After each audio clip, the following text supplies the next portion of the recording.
Why is it that every single religion has prophecies that actually came true?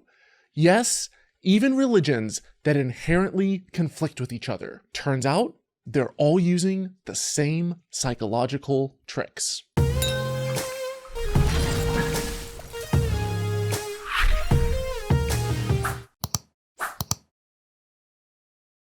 Prophets don't need psychic powers or divine foresight to make accurate predictions.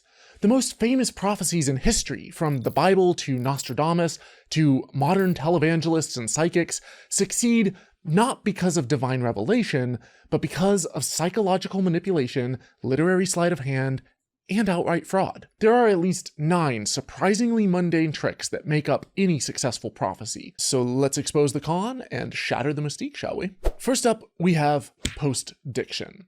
If you were to sit down and write a prophecy right now, predicting the January 6, 2021 insurrection, no one would be impressed. But if you pretend that you wrote the prediction in 2015, well, you might just be heralded as a prophet. The book of Daniel is the poster child for this scam. For centuries, believers have marveled at Daniel's prophetic accuracy in predicting the rise and fall of ancient empires. Except the book wasn't written in the 6th century BC when Daniel supposedly lived. It was written in the 2nd century BCE, during the reign of Antiochus IV Epiphanes, after all of those predicted events had already happened.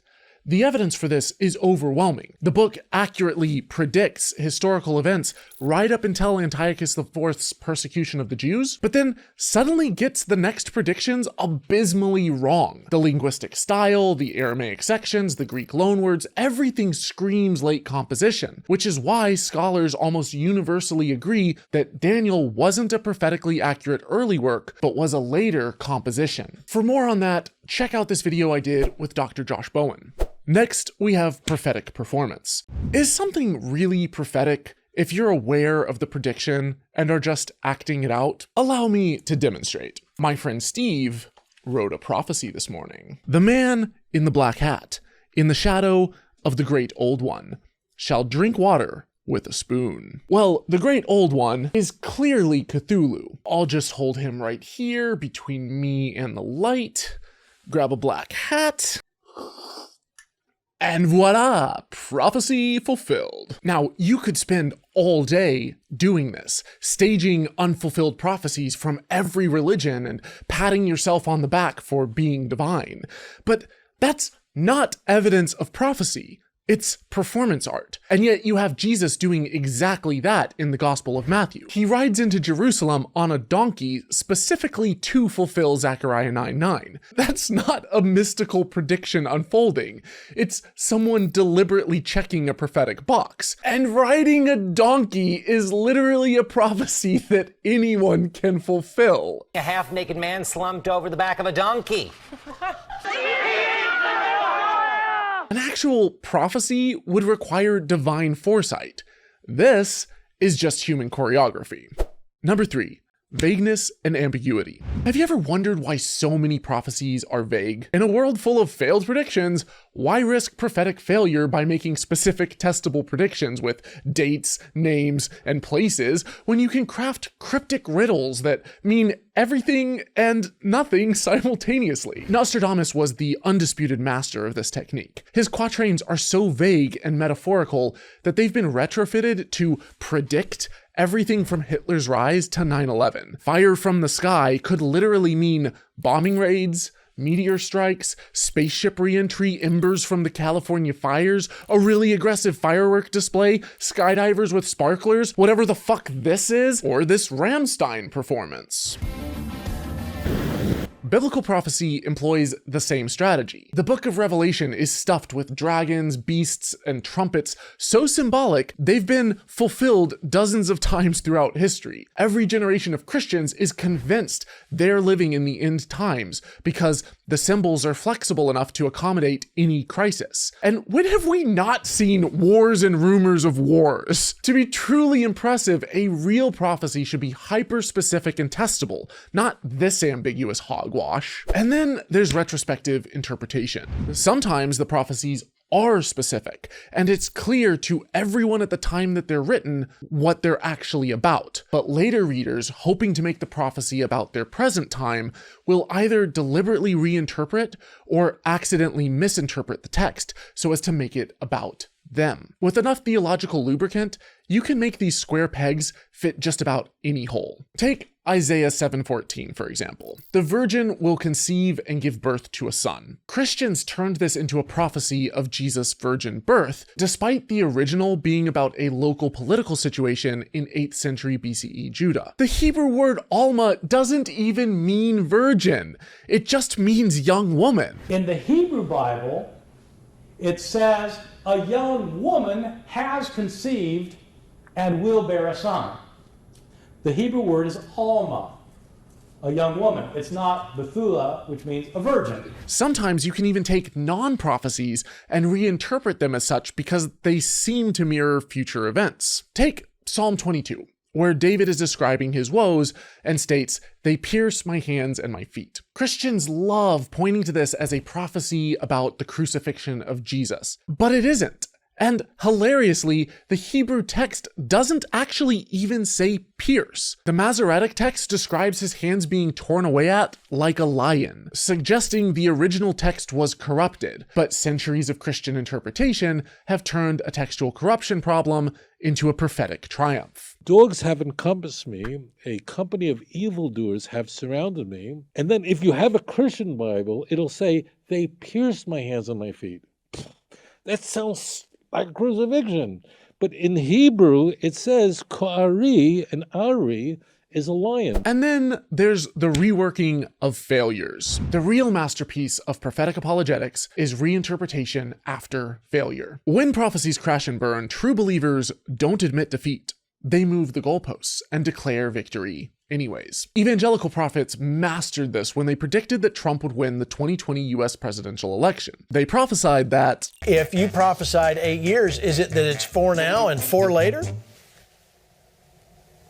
No, it is not. It's 4 continual years. The Lord has anointed and has appointed Trump to be a president a second term. It's not 2024. It's right now in the next couple of weeks. The Democrats are not going to win for decades to come. You're not going to see another Democrat in the White House for decades, I don't believe, if ever again right now at this point, because they are you're seeing literally the destruction of the Democratic Party. It's not for him to run in 2024. It's for him to go into office now. Ooh, actual specific prophecies. Nice. But when these prophecies failed spectacularly, they claimed the election was stolen, that it was a spiritual victory, that the prophecy actually meant 2024, or that God was testing their faith. Similarly, Jehovah's Witnesses have also turned reworking failed prophecies into an art form. They predicted the world would end in 1914, then 1925, then 1975, and each time, the world refused to cooperate. So they reinterpreted the prophecy. Jesus returned invisibly. The judgment began spiritually, or the timeline was just slightly off. When prophetic failure isn't even an option, you're basically playing tennis without the net. Jesus himself catastrophically bombed his prediction in Matthew 16:28 that some of his disciples would live to see his second coming. Truly, I tell you, there are some standing here who will not taste death before they see the Son of Man coming in his kingdom. 2,000 years and 12 disciple deaths later, that is a rather inconvenient failure from the God of 2 billion Christians, who now have to utilize all sorts of mental gymnastics in their reinterpretations of this verse. And then there's open-ended timelines. See, to avoid these embarrassing prophetic failures, a smart prophet employs open-ended timelines. Because why set a specific testable date when your sheep will be just as impressed by predictions of things happening in the last days or eventually? This is why Christians love to focus on the verse stating that no one knows the day or the hour of Jesus' second coming. Despite 2,000 years of waiting, he's still coming any minute now. And then we have historical revisionism. Now, I've already demonstrated how easy it is to fulfill prophecy, but sometimes you're writing after the fact and you just want to sprinkle a little more prophetic pizzazz on top. So you simply rewrite history itself. making up events that never happened to make it seem like a prophecy was fulfilled. The Gospel of Matthew claims that Herod ordered the massacre of all male infants in Bethlehem. This supposedly fulfills Jeremiah's prophecy about Rachel weeping for her children. But this massacre never happened. Not only does it make absolutely zero sense, but not a single historian, including Josephus, who thoroughly documented Herod's many atrocities, mentioned this event. When you want to fulfill a prophecy, but the evidence doesn't cooperate, just make up the history you need. And if none of those are good enough for you, you can always just shotgun out predictions and play the odds. Because if you make enough prophecies, sooner or later, some are bound to come true by pure chance alone. Prophetess Julie Green, for example, has made hundreds, if not thousands of prophecies on her Rumble channel. Most are unverifiably vague, and many fail spectacularly, like when she said that Trump would be re-inaugurated in 2022, in the middle of Biden's term. They will soon fill your streets in disgust for the reinstatement of your rightful president and the new inauguration that will take place this year. I'm going to read that again.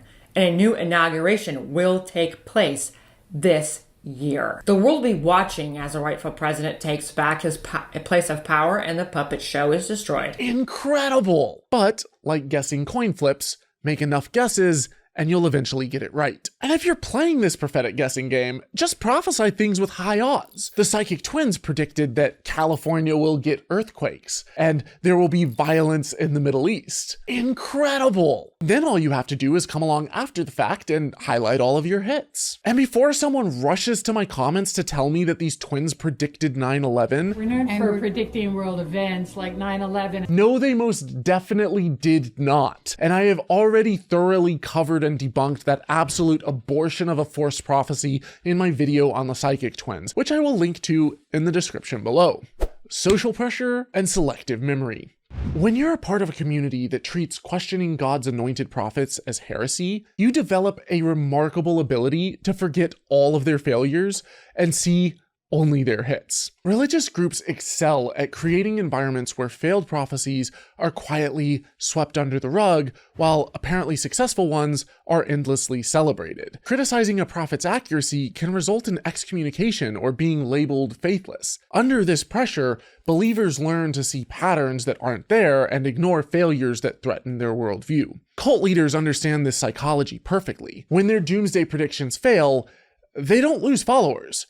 Sometimes they even gain them. The cognitive dissonance can be so painful that believers would rather rationalize the failure than admit that they've been deceived, as was clearly highlighted in Leon Festinger's book, When Prophecy Fails. Each and every one of these tricks has been used to great success by prophets of every religion, by psychics, by televangelists, by con artists of all stripes. But you don't need prophets to navigate the future. You need critical thinking, scientific inquiry, and the ability to evaluate evidence. These tools won't give you supernatural foresight, but they will protect you from those who claim to possess it. Prophecies endure not because they're accurate, but because they're designed to seem accurate. Through psychological manipulation and social control, false prophets have convinced billions that their guesswork is divine revelation. But if these prophecies really came from God, why do they require such elaborate mental gymnastics to work? If you appreciate this breakdown and you want to help me continue making free educational resources like this, please consider supporting my work either via a one-time PayPal donation or an ongoing per video pledge on patreon.com/holykoolaid. Thank you so much, and as always, dare to be curious, but don't drink the Kool-Aid.